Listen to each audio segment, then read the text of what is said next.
the man, the myth, the legend, Shawn Kaplan, Mr. Cap. I see a lot of people that are, they're fearful right now. They're worried.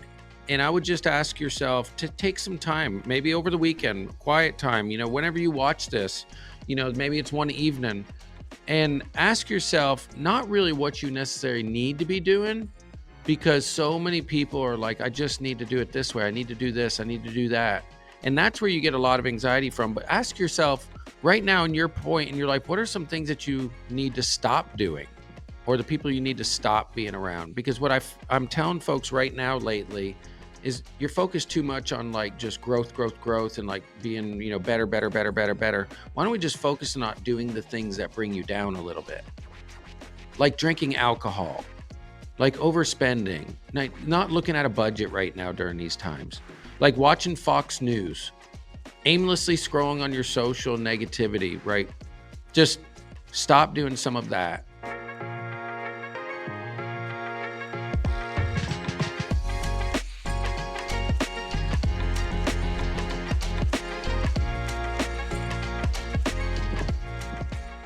Hey guys, Wally Olivieri. All right, so what is 24/7 mindset? Most times when you hear 24/7, you're thinking what? 24 hours a day, 7 days a week, just grinding, hustling. I learned over time, a 24-year career in mortgage and multiple other businesses that I own, is unfortunately, you'll get burnt out. I became an absent father, I became an absent husband, and I became a poor business leader because I was trying to work 24 hours a day, 7 days a week, trying to build a business, maintain a business. When I learned how to work smarter, not just harder, by doing things the best way it could be done, instead of just simply doing my best, I learned how to work only 24 hours a week, 7 months a year, while I got paid from the business residually 24 hours a day, 7 days a week. You can do the same. Welcome to the show. One of the biggest things I'm really excited about is the man, the myth, the legend, Shawn Kaplan, Mr. Cap. Thank you so much for joining, man. Oh man. Hey, you're the legend. I'm just happy to be here in your presence, buddy. Thanks for having me. Dude, I think it was when we were in Vegas was the first time I actually got to shake your hand. And I've been a groupie of yours for like the longest time. And I love what you got to say. And I love the spiritual. I love, Christ and coming out of you. And I love this, like you always share in your heart. But I miss my long hair.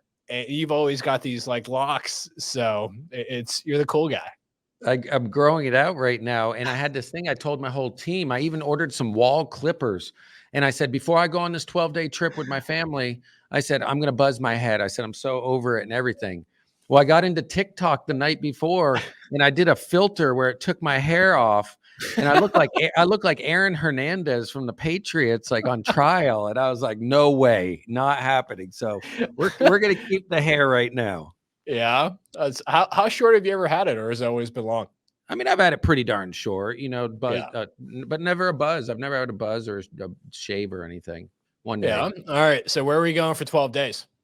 I went down to, we went to 8 of the Caribbean islands. We took the new Norwegian Viva and went to Tortola, St. Martin, St. John, St. Lucia. It was great. It was awesome. What was your favorite? Definitely St. Lucia. Yeah. It's a Christian island. It's super kind. And Maho Beach is there. So we got to see a 747 come flying in about 20 feet above my head. That was cool. Is it really that close? Like on the Instagram, it looks close, but you never know with cameras. I'd probably say it's more like 50 to 100 feet at least, but it looks pretty darn close. Yeah, it's so I got to go to St. Lucia for my 40th. That was my birthday present 5 years ago. And that was literally probably top 3 favorite trips we ever had. St. Lucia is absolutely gorgeous. It is just beautiful place. You do any hiking while you're there or no? No, we just kind of stopped. We, broke away from the touristy stuff a little bit. But and then what was cool though is when we went over to St. John, I actually got to visit with one of my friends from college who lives there. He's been there for 13 years. He just said, I'm moving to St. John. And so that was cool. We got to see an old friend and hang out with him. And he told us about living on the islands and how he'd sit next to Epstein, down at the bar. Epstein would come over and just sit down and the people he sees there. Have you seen that documentary? Yeah. Oh, that's sad. It's really, And it's really weird because that island's like right there. Like you think it's way out in the ocean and it's like sitting right there, right off the coast. You could almost swim to it. Oh, really? That's Yeah, crazy. really close. All right. So I'd be very shocked if all of yours don't know who you are, but who is Mr. Shawn Kaplan? Man, you're too kind. I got to hire you as my hype guy. Shawn, who is Shawn Kaplan? Shawn is first of all, a father, a husband. I'm a very, very loyal friend.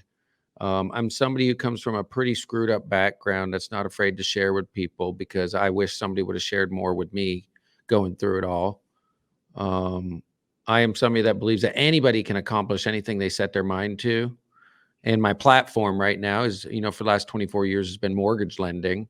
And, now I've found opportunities to also coach people, lead other new loan officers through the business. And social media, digital media, where a lot of y'all might have met me or heard me before, I just found is another great platform. But honestly, Wally, the days of you and me having to go around and hand out 12 dozen donuts, like it was just when social media came along, I was like, it was a godsend. I was like, man, this is great. I can click realtor, add friend. They don't even want to be my friend. And I just added them.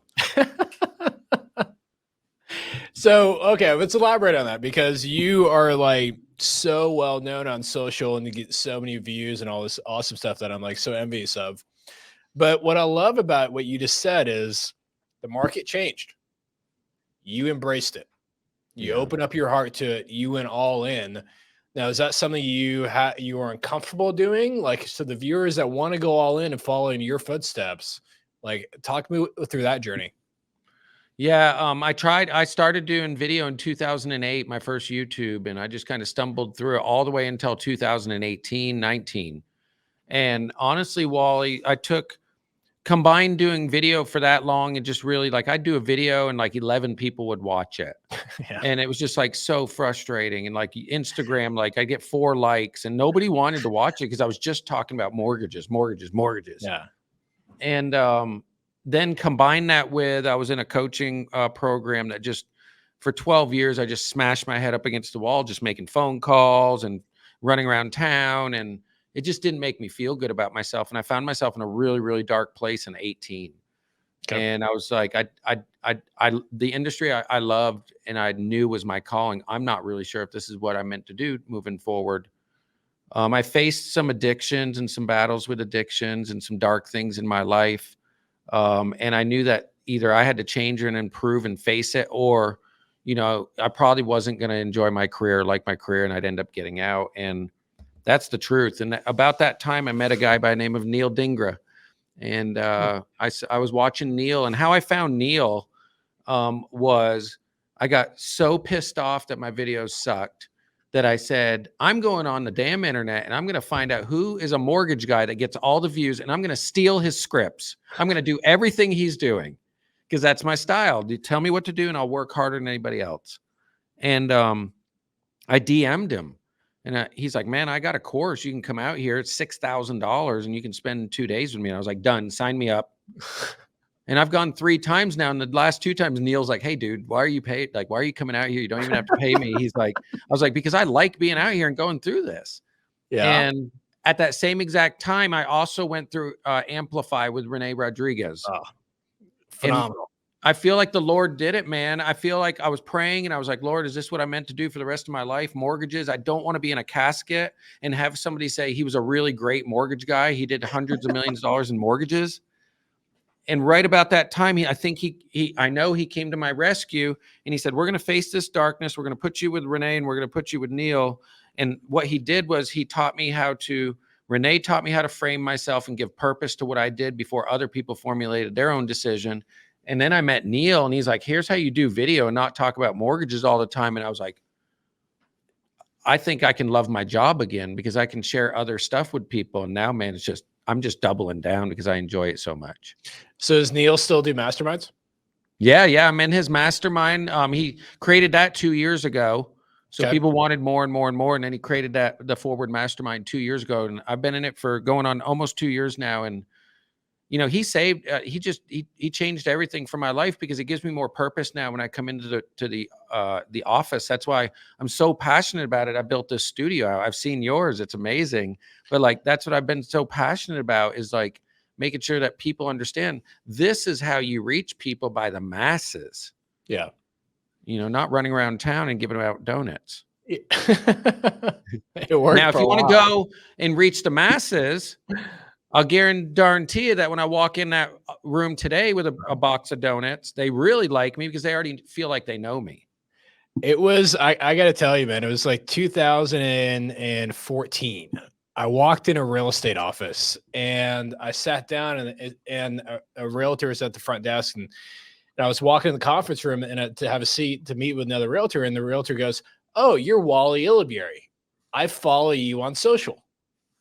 And I'm like, "Yes, I'm Wally, but hi, nice to meet you. What's your name?" And a realtor knew who I was the first time in 2014 before I ever met them. And we were social media friends. And I was like the creepy guy that once like you got Facebook out, I'm like friending everyone, friend, to the point where like Yeah, Facebook Facebook sends you a message is like, your account is paused or banned because you're friending too many people that you do not know. Yes, But I it was like remember friend. That was good. And yeah, so it was like 2014. I realized, holy smokes! I mean, it's almost 10 years ago. Like, social media can be my microphone, and they can be the audience that becomes the speaker of like hearing it, and they can know me before I walk into a real estate office, and it made my job so much easier. And then then it got, the volume just got silly. Yeah. Once we started focusing on social media and really being just like the not necessarily the authority figure, because I'm here in Dallas and there's a ton of heavy hitters here in Dallas, but the authority figure with my audience, like the people that like know me, right? And then you go from 2013 36 million, 2014 45 million, 2015 81 million, then it goes to 100 million, and and to me it was like, once I understood the rocket fuel of social media, it just became such a no-brainer to always put everything on social. And to the point where, like, what I love about your content is, like, I was wake surfing last summer with the kids, and I'm not that good at it, and I was falling right and left. So I created a blooper of me falling off the back of the boat, falling off trying to surf, and just because, like, and it didn't go viral, but it had a ton of reviews on it because people would see, like, okay, Wally sucks at wake surfing. And I was putting it out there. And I think what I love so much about your content is, if it's from your truck or I don't know if it's your farm or your ranch or your spiritual posts, or you just open up your heart talking about difficult times, like it's super inspiring how authentic you are on social.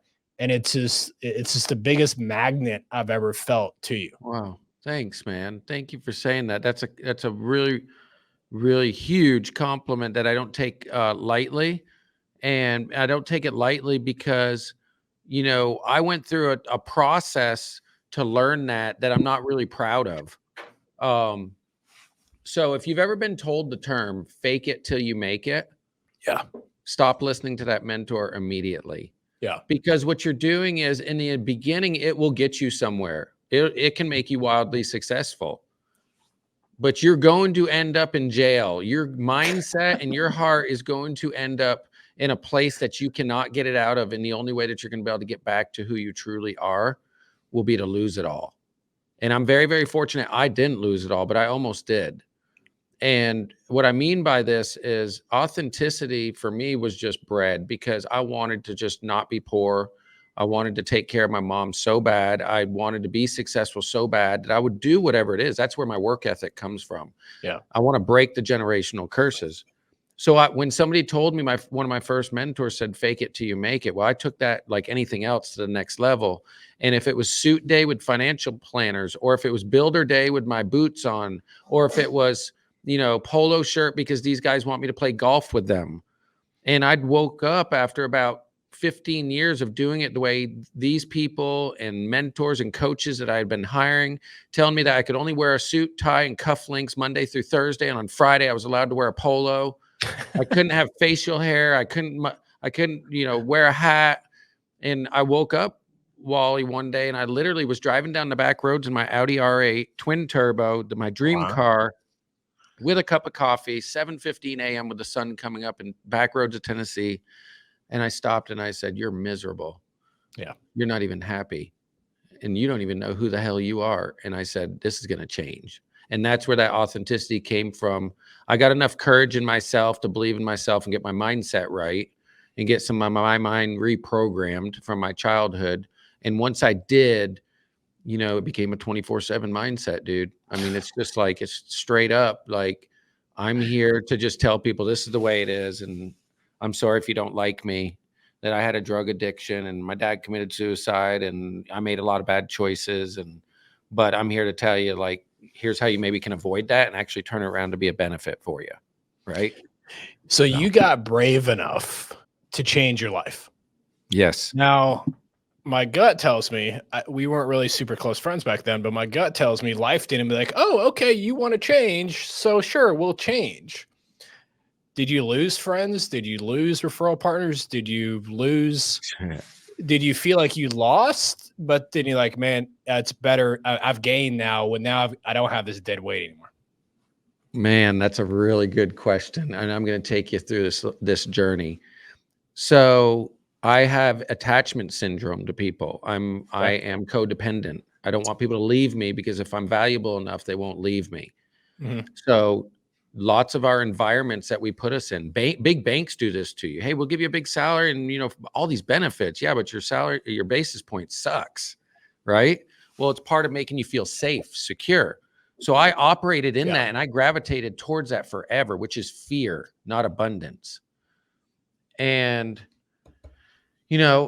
where I want people to understand and where I'm going with this thing right now is, so when you operate out of fear and abundance, like, you're going to end up spiraling. It's going to end up going down. You're not going to end up wanting to pursue the better, the good, and all that. All you're doing is you're on the heels of your feet in preservation mode.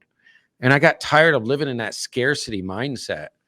And to get brave enough to answer your question, I knew that I ended up needing to do something to, like, break that cycle. And it was going to have to be something. And I knew I was going to have to really, really be brave to face that, which meant taking self-accountability and really saying, what are the things that you've got going on in your life that are holding you back from being the greatest version of yourself? Who are the people doing that? And I tell you that big story, Wally, because when I started going through that, I started really wanting change like probably 10 years ago. I started losing friendships, and I laughed a little bit when you asked me that question, because I'm like, shit, man, like, I have a new best friend probably every year. No, but really, and not joke. I'm kind of joking, but last year, I changed companies. I lost all them. That's just the business sucks that way. I got out of a 12-year coaching program. None of them talked to me, at least the primaries. I moved into my new home. So there was a lot of isolation and loneliness. And I remember telling my wife, I was like, man, it just feels like I can't keep people in my life. She goes, yes, you can. What about so-and-so and so-and-so? And she started naming off like 15-year relationships. And what I realized, Wally, is you and me are on elevators and not everybody's going to the floor that we're going to, which means there's going to be a lot of people getting off. Yeah. And I've had to really learn that, and it sucks. It really does. But when my friend's still smoking pot and playing video games, I probably can't be hanging out with you, dude. Yeah. If you're over here and you're just like, not taking care of clients and gunslinging and ripping people off in your business, not paying your taxes, I can't. If you're cheating on your wife, like, I love you. I'm not judging you, man. Like, we've been friends for a long time, but I can't be a part of that right now in my life. I'm going to another floor. And that's where I get my bravery from now, is that I realize it's okay. This is part of where you're going. And when I meet people like you, and I realize, I'm like, wow, this is where I was going. That was holding me back. That weight was holding me back. Right. Well, I think what's super cool is, I mean, hopefully one day your wife will get to meet mine and they can become friends. But that Nikki, my wife of 19 years, is like my superpower.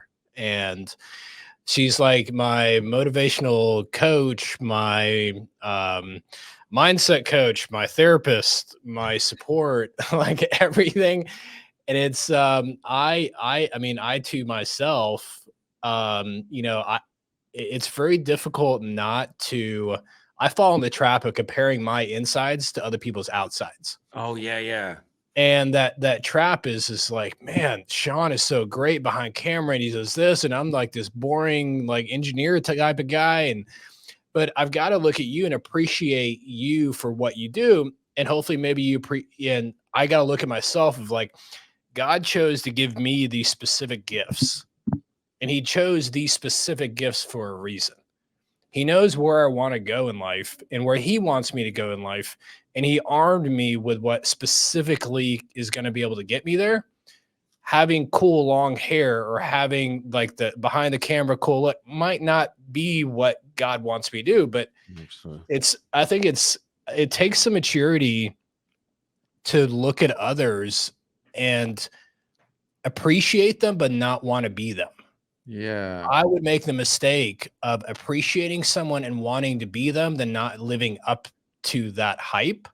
Then I just beat Oh, myself up. And it was all this negative talk and it was this negative like feeling that I was inferior. I wasn't good enough. I wasn't, you know, and not many people know this, and I don't know if you know this either, but I grew up Muslim and I graduated high school living out of my car. I was homeless on my senior year in high school simply because I grew up Muslim, accepted Christ when I was 14 years old. My parents found out when I was 16 years old. And when my parents found out when I was 16-year-old junior in high school, they simply kicked me out. And when they kicked me out, I was living out of my car my senior year. wow. And I got mortgage business. And then when I was 19 years old, so a year right after high school, I never made it to college. But the abandonment feeling of losing my family, my mom, my dad, my brothers, you know, this losing my ecosystem and just having to survive by myself out there in the world, I have abandonment issues. I have like when I lose a friend, it destroys me inside. So when you Yeah. talk about like the dependency, like, and that's where I think it's what I love so much about you and who you are is I feel I can take off the $200 million producer, the author, the all this other BS that's out there in the world. I'm just like Wally. I'm just like the dude. And I can be myself, but are you naturally like that of late or no, not so much? No, it's probably of late, probably the last 12 to 18 months. I've been really, really growing in that arena, and that, you know, where people are saying I've noticed something's different. It's not that I bought a few more fancy lights behind me. I like to experiment with technology and, you know, but like it was something that 12 to 18 months ago, like Yeah. I had that bravery thing came to Yeah. a point that I was like, okay, I'm brave enough to do it. So 18 months ago, I met Cody Sperber, who's the clever investor, Okay. and Cody was speaking, and I would highly recommend you guys look him up. He was speaking to our group in the mastermind, and we expected somebody to come on and talk about the 3,000 doors and the 10 million he made last year, et cetera, et cetera. Wow. And this guy gets on the call and proceeds to say, well, I don't know what you all came here to talk about here today, but I bet what I wanted to talk about is not what you're expected to hear. And of course, we're all tuned in. And I'm like, what? Just like I tell people, one of the best ways to get people to watch your videos is say, hey, men, this ain't for you. Ladies, this one's for you. Like, you watch how many men watch that video. So I'm like leaning in. I'm like, what's he going to talk? I want to know what you want to talk about. And he goes on to say, he said, you know, last year I acquired another 1,500 doors. I made it 10.8 million just on my business. I sold 5 million in merch online, et cetera, et cetera. Best year of my life and the worst year of my life. And then that's when it took off. And he talked about how he lost his wife, cheated on his wife, lost his kids, lost almost everything, had to admit to everybody and had to face the fact that he had childhood trauma like you and me Yeah. have had.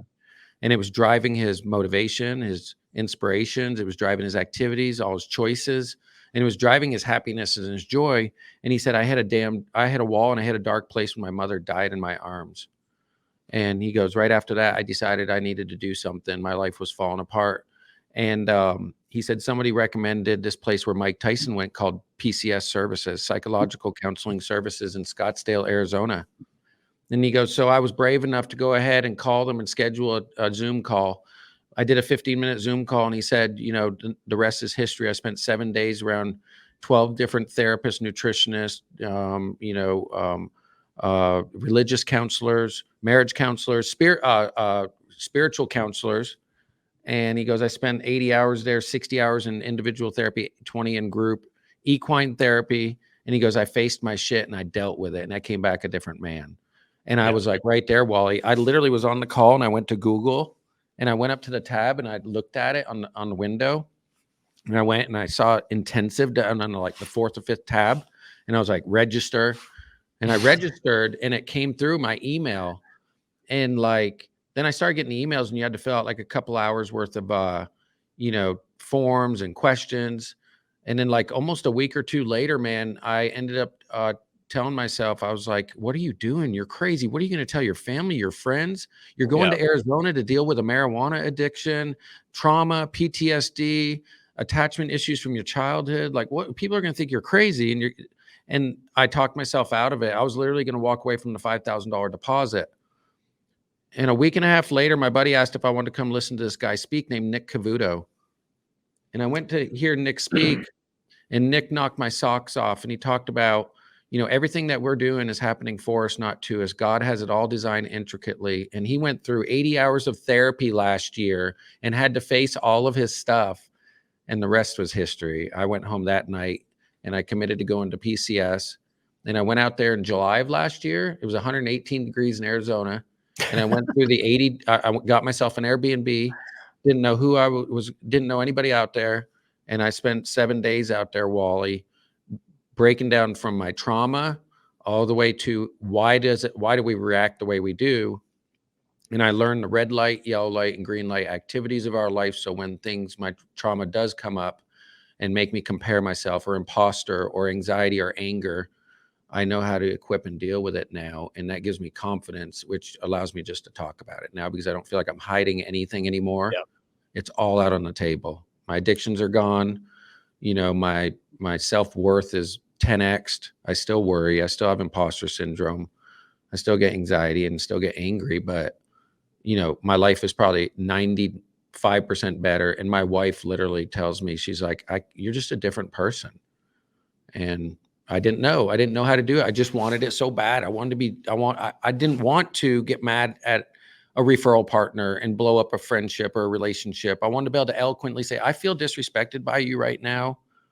And can we talk about this? And notice my red light. Instead, I just wanted to know, will somebody equip me? Why does my brain do it? And that's what they do. That trauma egg and the Murray method.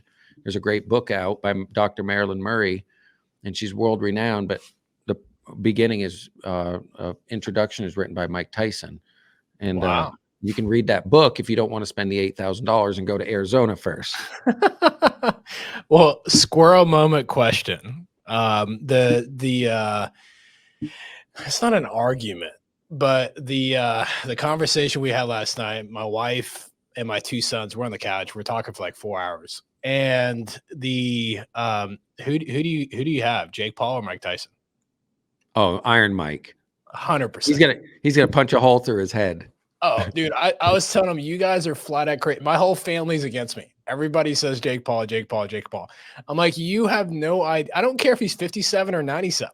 Like, this is Mike Tyson. He's gonna punch. He's gonna punch him when he has his guard up, and he's gonna knock the kid out. Like, it was proven. They did it when Mike Tyson back in the day. It was proven that they were worried about him taking heavyweight fights because his pounds per pressure glove was enough to cause an aortic tear in somebody's heart, which meant if he punched you in your chest, your heart would go back so fast that it would tear the aorta off. Mike Tyson all day, dude. Jake Paul ain't breaking no aortas. All day, for sure. I'm sure you've seen him on Instagram, but you see some of Mike's like practices at his sparring partners. The bravest human on earth has to be the dude that is like holding the gloves up and he's priced. And I mean, imagine like Mike coming at you. Yeah, this is like no way. And he's not playing. Like in those videos, it's not like sparring. Like he is straight out like crushing it. And you see the guy's face. He's like, like scared back. Like, yeah, it's. I got Tyson all day. So, all right, sorry about that. No, but you No, know, it's a great discussion. And side note, because Dr. Marilyn, you know, she told us like, you know, his issues. You know, he was abandoned, Brooklyn, like rough yeah, childhood, bullied. You know, like lisp. Well, you and me, same exact damn thing, man. Which is just like we are all just little boys that are trying to prove to the world that we're good enough. Just give us a damn chance. I'll work myself. I'll show you I'm good enough. yeah. And the other thing is, help me find out what I'm good enough at. Like you and me and Mike Tyson, we literally are. The reason why we're brave enough is it's not really bravery. It's saying, hey, we're willing to say that take ownership of it if you'll show me what I'm doing wrong. Right. And I think even in our business with our referral partners, doesn't it drive you nuts when it's like you lose somebody's business and they didn't even communicate to you why? And it's like, if you would have communicated to me, I would have done the loan for free or, you know, fix that or apologize. But I think that's just the mission that we're on. And that's what PCS services taught me is we're all just children making decisions based on the way that we formulated these stories that are in our head.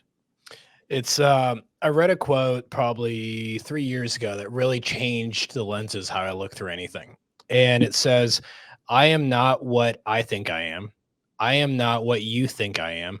I am what I think you think I am. Oh, Yeah, chew on that. that's So gross. what Wally's not what Wally thinks he is. Wally's not what Shawn thinks he is.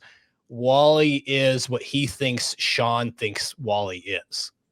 That's pretty jacked up. When you chew on that for a minute, it's like how much like Looney Toony stuff has been in our heads around the perception of what we thought somebody else thought of us, or that referral partner thought of us, or that client, or that big mega agent, or whatever. It's just, it's disappointing for how long did I psych myself out because my perception of somebody else.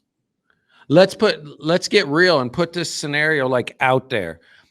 You and me have been in this business. We've seen the loan applications with the finances for years now. Like we know where America is. Like we're not guessing or reading stats. We've seen it. We've also dealt with the public. So we get to see how people react, talk, speak, communicate, intelligence levels, education levels, all of that, right? Yeah. So I'm not being mean. I'm just going to say, being honest, if I was to put 100 or 1,000 people in a room, Wally, we want to pull out people that have their act together, that, you know, is somebody that I would say, hey, I would take advice from that person. Out of the 1,000 people, how many people are going to probably be in that little pool? Well, I don't know, but I guess I do know that all of us would probably agree it's going to be pretty small. 100%. And here we are running through life all day. We don't even have to meet the person anymore. They put something stupid on the internet and we're like, oh my, that guy. I've had comments I wake up to in the morning that I have anxiety waking up because I remember they were like debating on my post like the night before. Like, that's ridiculous. We're giving power to people that don't even have any credibility. Nonetheless, if we did give them some credibility, they probably are not in a position that they should be giving us advice. And then we formulate our whole life around that.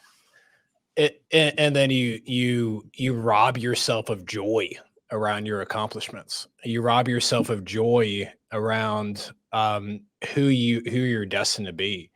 It's just, I think mindsets is so important with just how you view the lenses that you view yourself with. And I think it's, I mean, I've got two boys. Braden is 18, senior in high school. Alexander is 16, junior in high school. And one of the biggest things I try to talk to them about is that not only am I not perfect, but they can't ever look at me and like I'm perfect. And I bring up to them every day of mistakes that I've made, loans that I've lost, people that I've upset, disappointments that I've made. Like I talk more about my flaws with them than any of my successes, for the simple fact of that it is so difficult for a child to grow up and not think their father is like the top of the top, right?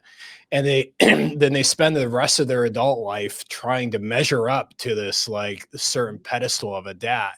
Right. And you know, my biggest thing is what what I've focused so much on my two sons is helping them understand dad is not on a pedestal, and you can exceed anything that dad's done, and you're destined to exceed everything that dad's done. Yeah. Yeah. That's really good that you're having that discussion and it's really transparent. You're really inspiring me to think about how I communicate to my kids. My wife, I'm kind of a wild child, little, kind of crazy once in a while. And my wife has to remind me, be like, hey, that's not something we say or do or whatever in front of the kids, right? Like, also, we've always been told, like, you don't argue in front of the kids, right? Well, we've had arguments in front of the kids, Yeah. right? And I don't know. Everybody's family is different, but I am very skeptical when I meet people who are like, my parents never argued. I never saw an argument. I never did.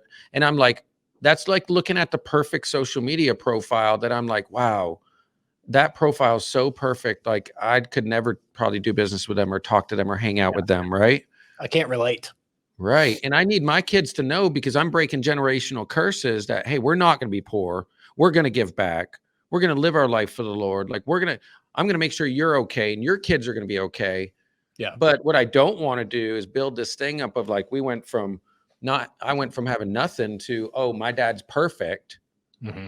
And I think you see that a lot. That's the mega millionaires, family's kid who goes and, is on the TV now and in court and going to prison, right?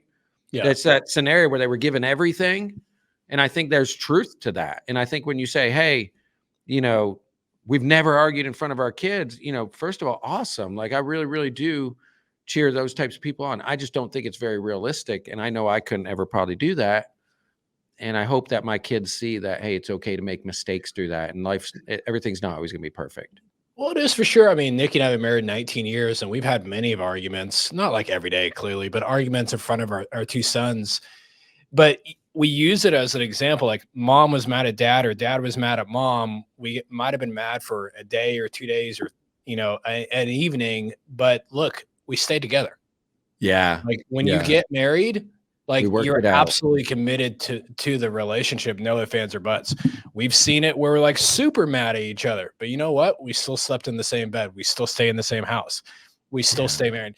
I mean, being married for 19 years, there's plenty of time that I've been mad at her, and there's plenty of time she's been mad at me. It's 2 decades almost, for God's sakes.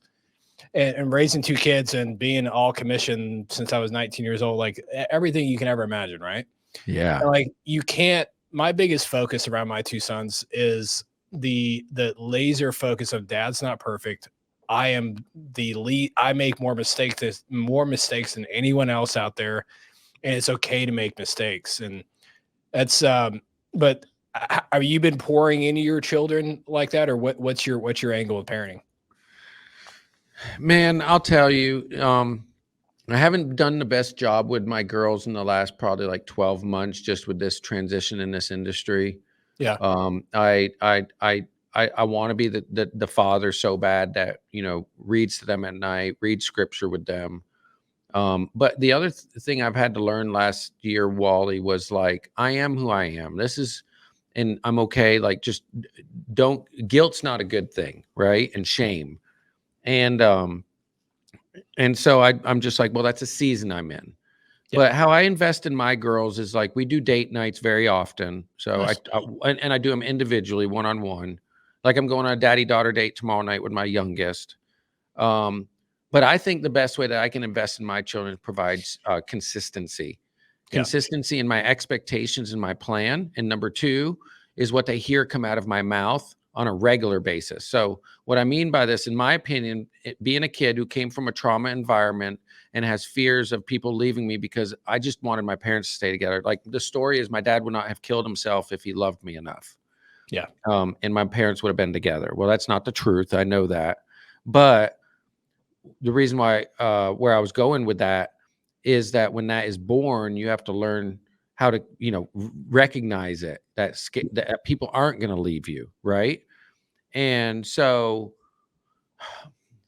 I kind of lost my direction where I was going with this, but with my daughters, I do date nights twice a week, just for the purpose of making sure that we're having that communication with each other. But those 2 things that I was just about to talk about was, number 1, I had to learn that the most damaging thing that I heard as a child was, hey, your parents are going to be apart because of this. Yeah. Well, what that sounded like in my house was, you know what? we'll just get a divorce. You know what? Maybe we'll just split up. And me and my wife never talked about getting a divorce except one time, and that was living in the RV 2 years ago. We were living in that RV, and I had packed my bags and everything. And my 14-year-old still has some trauma around that. She started shaking. She was worried, crying, of course, like, Dad, don't leave, whatever. And so for parents listening out there, please stop immediately. Never, ever, ever say in front of your kids again that we're going to get a divorce.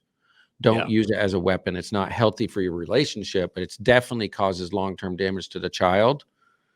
And so I would definitely say that's number one, is like what you say in front of them, like that, taking that out of your vocabulary. That's awesome, Shawn. Man, I appreciate you sharing that. And how old are they? 14 and 9. Oh, 14 and 9. Now, what I do tell my girls every single night is I tell them every single night, I say, God will always love you. I will always love you. And I always love your mommy. Yeah. And I was told that by a spiritual mentor years ago. And that's made a big, big difference, because those girls, what's written on their heart, as John Eldredge says, is, will I be loved? That's their forever question. And they need to know that they'll be loved by us. They'll be loved by God, and I'll always love their mommy. Yeah. That's awesome, man. How many years you married? 17 and 20, been together for 24. Dude, that's awesome, man. Really what about you?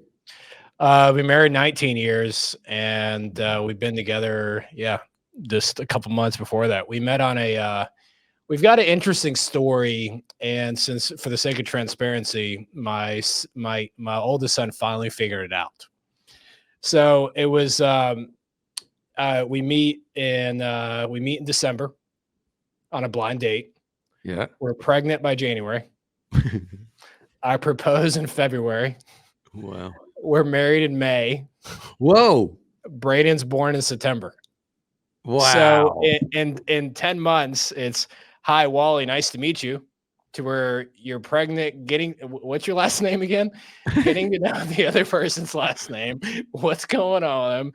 And then, it's comical that my oldest son finally did the math. Like, it was maybe like 9 months ago, and he finally does the math. He goes, whoa, hold on a second. It takes 9 months to make a baby. I'm 18 years old. You guys are married 18 years. Like, how does that work? I'm like, right. Well, let me tell you.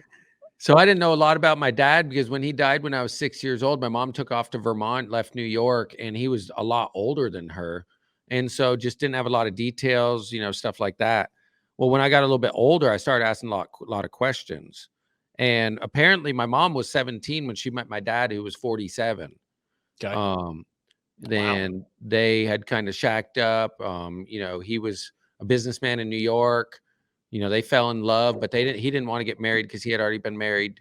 And, they were just together, and then she got pregnant with me pretty quickly.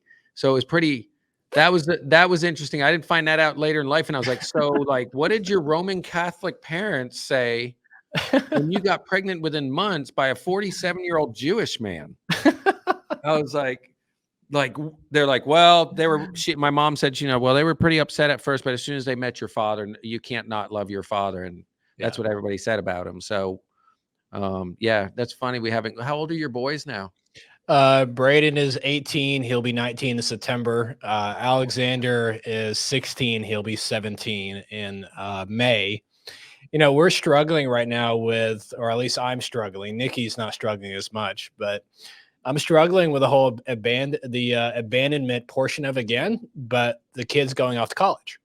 Yeah. Right. You want them to spread their wings and go. And I was, I regret this, but I can't do anything about it now. But when they were younger, they were 5, 7 years old, or 10 years old, whatever. I remember saying, I can't wait for y'all to go off to college, and it's your mom and I, and like empty nesters and da. And as we're getting close to it, I've got maybe 4, not even that, probably 4 months with one son left before he goes off to college. And the other son is, 16 months away. And, and then Nikki and I are trying to figure out what we're going to do on this next chapter.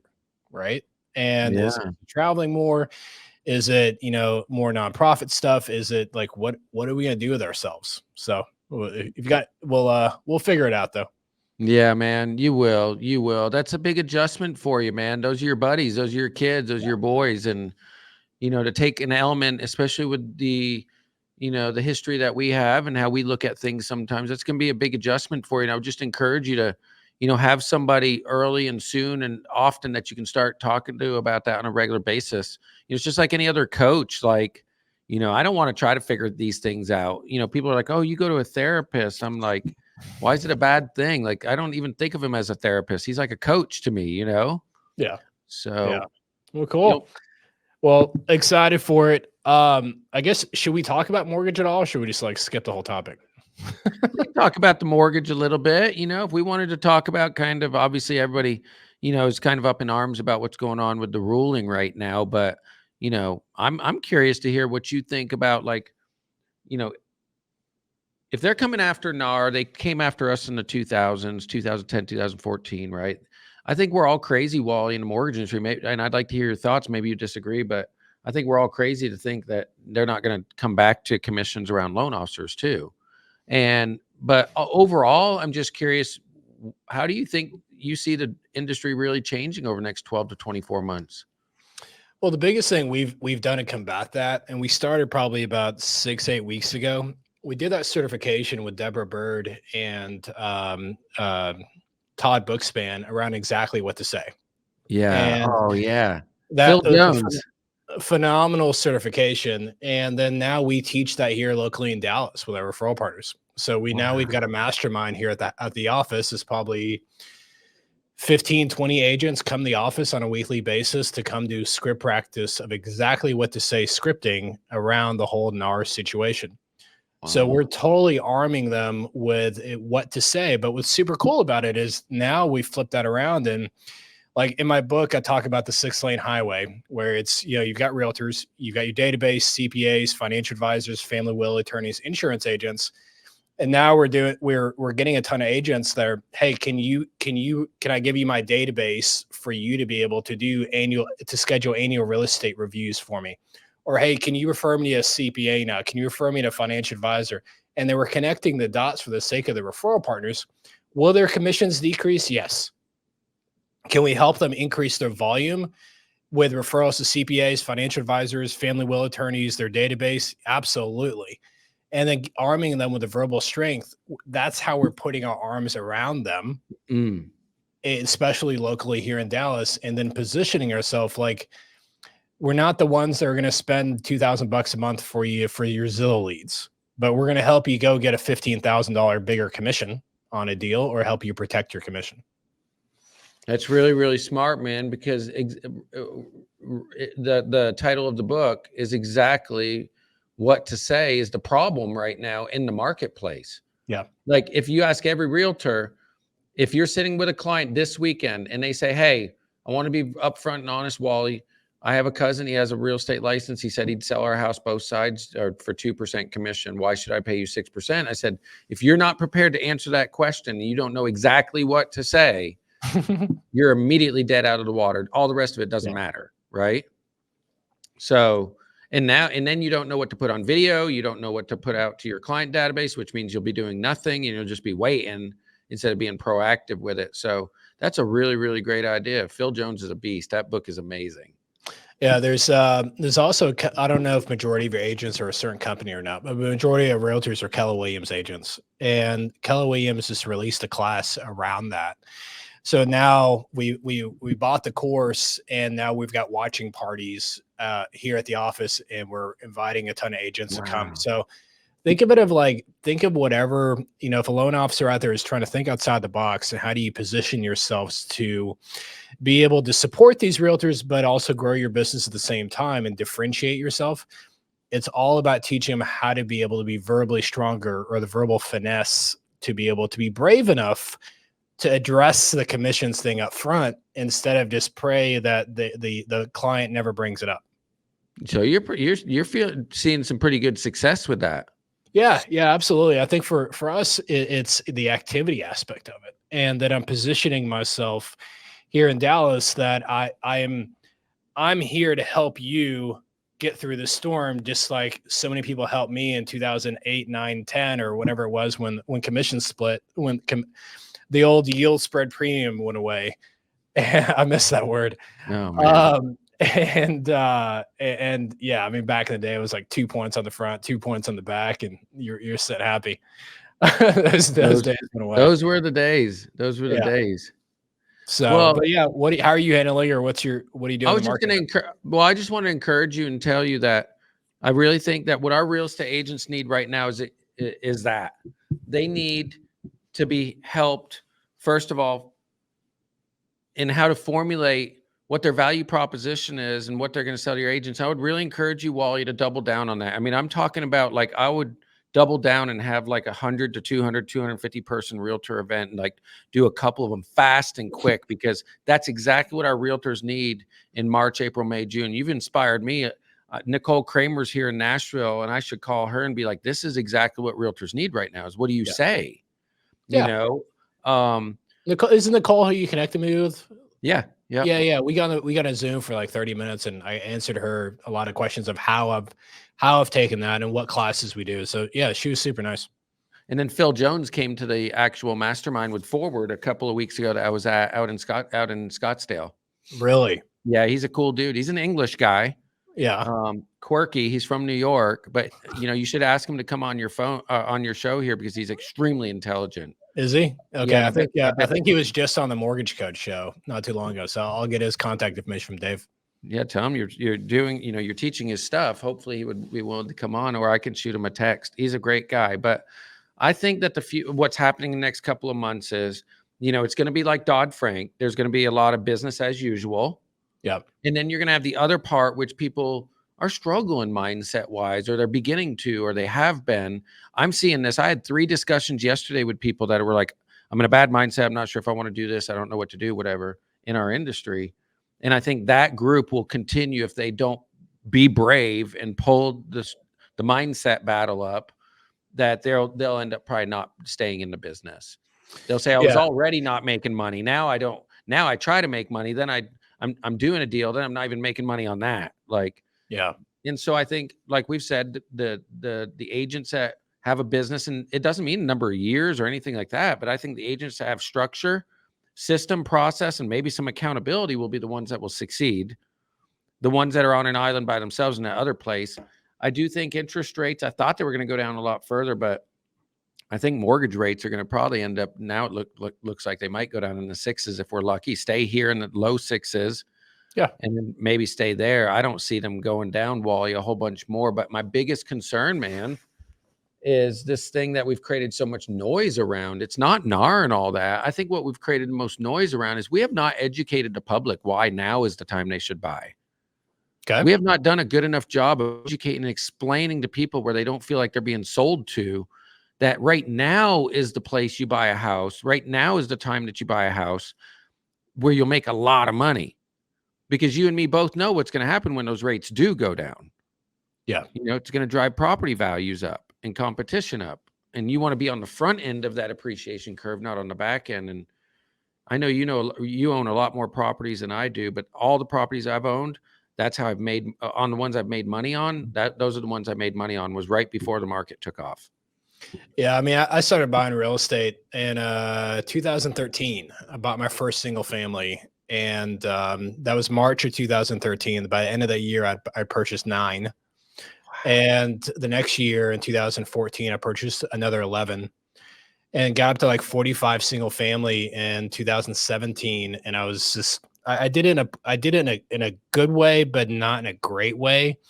I found opportunities that were like, 15 to 18% cash on cash. So plenty of cash flow, great appreciation, but they were split, this town, this town, this town, this town. They weren't like segmented in a certain, like, close vicinity. So management, there was, I think with the 45 single family, there was 17 different property managers, and just trying to communicate with that.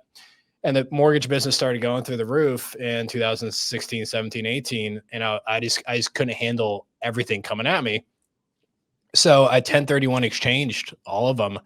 Walked away with about $6 million in cash, paid 0 taxes in it, right? A 1031 exchange, just started buying apartment complexes. Now I've got 11 apartment complexes, 487 doors. Wow. And to me, it's completely scalable. It takes literally an hour and a half to 2 hours of my month hour and a half to 2 hours of my month, because I've got 3 apartment complexes in each city. There's 4 cities, there's 5 cities total, 3 apartment complexes, and I've got the property manager there, and I just brought down a house. So I own a property management company now. Then I've got an asset manager managing it. Then I've got this other city. It's got 3 or 4 apartment complexes, property management that I own, and I'm making income off. And then also I've got an asset manager.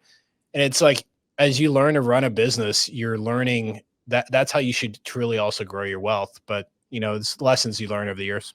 Wow. Well, it sounds like you parlayed it though into a better investment, right? Yeah. Yeah, for sure. And to me, it's I'm not sure if you're familiar. I'm sure you're probably familiar with it. Most, maybe not all viewers are. I haven't paid $1 in IRS taxes on my mortgage income in like 6 years, because of the depreciation from real estate, because of the cost segregation, and because of the capital expenditures. My write-offs are much higher than any year of my mortgage income. So it's been a phenomenal way to be able to, you make How many years ago did you learn to do that? 6. Yeah, 6 years. See, 12 years ago, I had somebody in my life that said you shouldn't own rental properties. You need to focus on your mortgage business. You should sell all of them, which I later found out was just a little trap just to keep you occupied with the mortgage industry. And didn't want you making other money elsewhere, because then you wouldn't stay in the coaching program. Yeah. And so we won't name any names, but as you can tell, I'm a little perturbed by it, because I went and put couple $1 million in the S&P index for the last 10 years. And I'm thinking, what if I would have done what you did? Yeah. Right. And, I went to this little vanilla, one size fits all. Now I got all that money sitting there. And, if you were me, or you were, somebody listening to this out there, knowing what you know, because you come from a credible source, and say you had $1 million or $2 million in stocks, would you take some of that out and pay taxes on it and leverage it and go get into some more real estate right now because you're going to exceed what those taxes are? Or would you just stay the course and leave the money where it's at? Well, it's a simple question. Would you rather get paid once? And if for you to get paid, you've got to pay taxes, meaning your stocks, you only get paid one way. And for you to actually walk away with the cash and get to spend it, you've got to pay taxes on it. Or would you rather get paid 5 different ways and pay 0 in taxes? I'd rather get paid 5 different ways and pay 0 in taxes. Yeah. So for 12 years, last 7 years, I've paid over $500,000 in taxes because nobody taught me. So 5 times 7, what's that? 3.5 million in taxes. Yeah.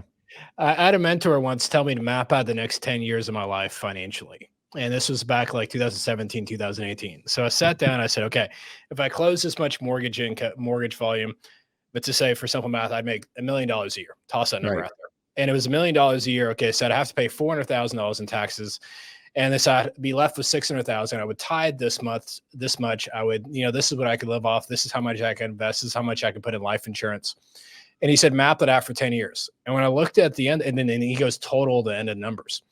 When I mapped it at the end, it was like $9.5 million in IRS taxes. And I'm like, that is like bananas to think of. And I come back to him, I said, hey, I tallied this up, and like this number is gigantic in taxes. He goes, that's exactly the result of the exercise you want to see. So how do you decrease that number? And when I started learning about cost segregation and forced appreciation and depreciation and understanding these tax laws and the advantages from it, it's when you make $1 million in mortgage and you pay 0 in taxes, that's a good year. Right. You make $2 million in mortgage, you pay 0 in taxes, that's a good year. Or would you rather pay $800,000 or $900,000 in taxes? I'd rather not. Yeah. So the ability to be able to grow as many doors as I've been able to grow so quickly is because if you run the tax laws correctly, you pay 0 in IRS taxes, and your mortgage income is completely no taxes. And also the real estate income is also no taxes. Where would be the best place for somebody that's watching this to start getting a trusted partner that can help them with that tax part? And I don't mean just like, oh, get a CPA. No, it's not a CPA. They're like mortgage lenders, right? So where does a guy like you or me that wants to be able to do something like that, where would you start? Yeah, I'd say the biggest number one thing is get with a tax strategist. And the tax strategist, I mean, my tax strategist, even at my level, is $12,000 a year. Okay. Right. Which some people sounds like a lot, but it's not. There's 31 different LLCs, and there's all this. My tax returns are like 900 pages each. Jeez. But that's not the point. The point is that every quarter we get together. Wally, what did you buy? What did you sell? What's Yeah. going on with your mortgage income? Hey, if you keep going down this path, you've got to have more write-offs. Or hey, you don't need to do this much in capital expenditures because you won't need that, and that's just going to sit as a credit for the IRS. Like each quarter we get together and he helps me strategize what I need to do financially for the next quarter to be able to position myself to win the year. And to me, like that dude might cost 12 grand a year, but I mean, he's made me millions. And that's I think that's what my guy does, but El Cheapo Shawn is like, well, what's it cost just to do my tax return? And so I think I just need to send ABA tax advisors. I think I just need to message Daniel and be like, hey, can I, I need tax planning. Like, yeah. can I get quarterly reviews? I need to, okay. Yeah, That's because what's your real estate look like now? So all I have right now is 2 rental properties. One's an Airbnb, one's near the Army base, and then I have my primary residence, my farm, 20 acres. Okay. I've got a lot of equity in the farm. I've got a lot of equity in the lake house, and I've got a little bit of equity in the rental up in Clarksville. But have you cost segregated the rental?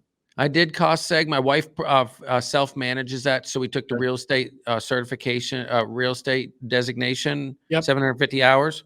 Yep. And I got my taxes I owed 163 last year after paying over 500. And I got it from owing 163 to getting back 36. Hell yeah. But I don't really know how he did it. And I would like to know how he did it. That would be better. Like accelerated depreciation. But my one concern was I switched over to him in the last 12 to 24 months. And I'm like, can a tax person mess up and file it twice on the same property if they didn't know? I don't think so, because I mean it would be flag. You only do one set of tax returns a year. But I mean, look at that same strategy, right? I mean, you went from 160 grand in the hole to 30, so you got almost a $200,000 swing to the better side, right? Yeah. Even if your tax strategist charges you 10 grand, or let's just say he charges you 20 grand, he just saved you 10x of what he charged you. Yeah. Yeah, his email is basically going to say, hey, you clearly have proven your value to me. What would be my next level in advisement with you? Because I want to try to do some of the things that you've done. So you could probably walk away from your mortgage business right now and be comfortable with what you've got in real estate. I mean, I did. So I retired from origination in 2022, and I've still got the team and still now the brokerage, and I've got the academy, and then I own 6 other businesses on top of the real estate. And so, I mean, the residual income from the real estate is more than what I would need to live, period. So my mortgage income, I do it because I love it. I do it because I enjoy it. I do it because it's a passion. I do it because I feel I can make a difference. So yeah, and that ended, I became financially independent. I'm 45. It was back when I was 41. So meaning that the residual income from the properties is more than what Nikki and I's lifestyle was. So it's been a great ride. But here again, my 2 sons, they make $167 a month of residual income because they've saved over money over the years. They've been able to invest in me. They've been able to do flips with me. They've been able to help manage the P&Ls and the financials. And at the end of the day, God's going to say, hey, Wally, your life's over at some point, right? I'm going to leave them with a ton of wealth. Yeah.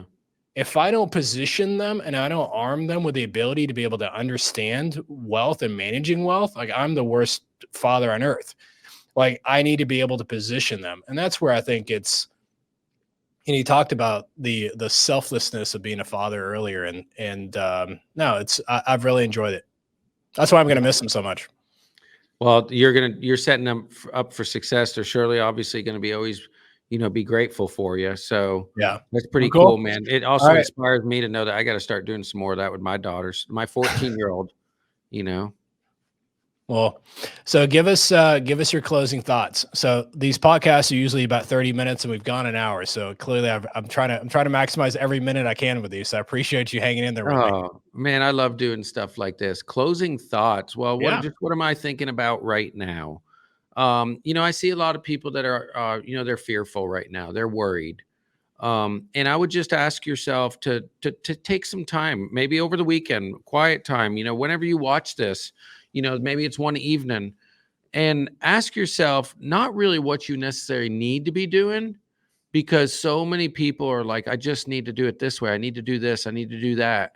And that's where you get a lot of anxiety from. But ask yourself right now, in your point in your life, what are some things that you need to stop doing, or the people you need to stop being around? Because what I'm telling folks right now lately is you're focused too much on like just growth, and like being, better, better, better, better, better. Why don't we just focus on not doing the things that bring you down a little bit?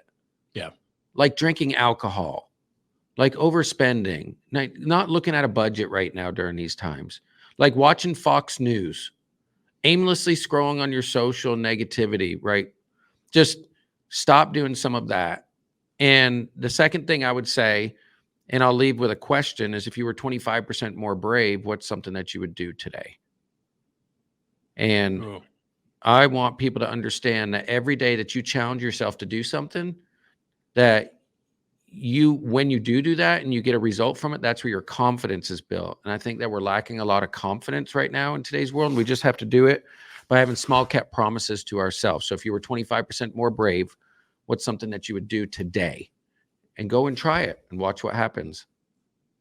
It's funny that you just really hit it home with. I was talking to my wife this morning, and she didn't really enjoy the conversation, but I was honest with her, and I said, I'm going to get my pilot's license.